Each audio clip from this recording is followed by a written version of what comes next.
When the world feels unstable, we cling to what feels solid, our identity. It's the story we tell ourselves.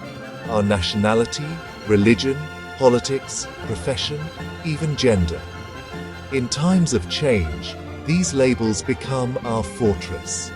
Online debates and cultural arguments aren't just about ideas.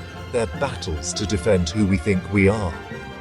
A critique of our beliefs feels like a personal attack. We're not just defending opinions, we're protecting our place in the world. But what are we really defending? The core of our being, or just a collection of roles and ideas we've learned? We're born into identities, family, nation, language, and gather more as we grow. These are tools for connection, not our true selves. The problem comes when we mistake the costume for the actor, the story for the storyteller. When someone questions our identity, we feel threatened, as if our existence is at stake.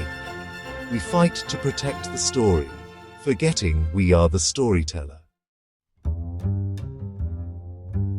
Ancient Indian philosophy calls this confusion ahamkara, the ego's habit of identifying with what we are not. We believe we are our job, our wealth, our opinions. These are things we have, not who we are. In uncertain times, ahamkara grows stronger. We cling to identity for security. Identity gives us a tribe, a simple story, and a clear enemy. When someone challenges our beliefs, it feels like a personal attack. The disagreement becomes emotional war, not reasoned debate. The fear of being wrong turns into the fear of being worthless. Our primal brain takes over. We defend, not listen.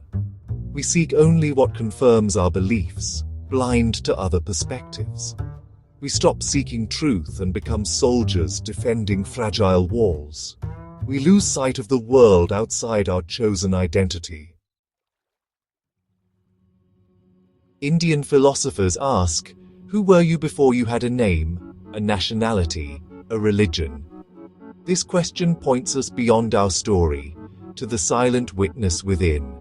Our roles, doctor, artist, parent, are just characters in the movie of life.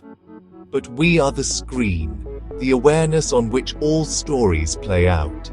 Identities are like clouds. We are the sky, vast, open, unchanged. When we cling to identity, we shrink ourselves to a single cloud, threatened by every change. Identities are fragile. Jobs end, parties dissolve, bodies age. If we tie our self-worth to these, we live in fear of loss. Every disagreement becomes a crisis. The fortress of identity becomes a prison. We limit our growth and connection with others. The answer isn't to destroy all identities. They help us function. The key is to hold them lightly, knowing their roles, not our essence. This shift comes from awareness, watching our reactions, noticing anger or defensiveness without becoming them. In that space, we find freedom. We become the witness, not the puppet of our emotions. Indian traditions teach meditation and self-inquiry to shift from temporary roles to lasting awareness. You are not your thoughts or emotions, but the awareness behind them. This realization doesn't erase your personality, it liberates you from it. When you know you are the sky, you're not afraid of the clouds. You can disagree without feeling attacked, listen with curiosity, and change your mind without fear. Security comes from awareness, not fragile labels. You become more flexible, compassionate, and peaceful. The real problem isn't identity, but mistaking the mask for the face. We fight fiercely to protect stories, not our true selves.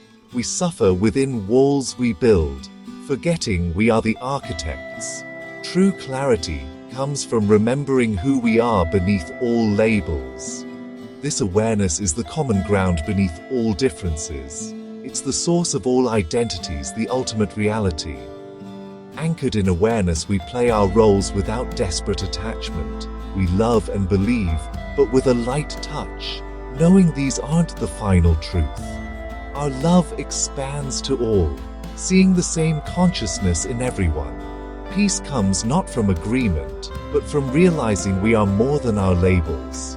The answer isn't a new identity, but freedom from mistaken identity.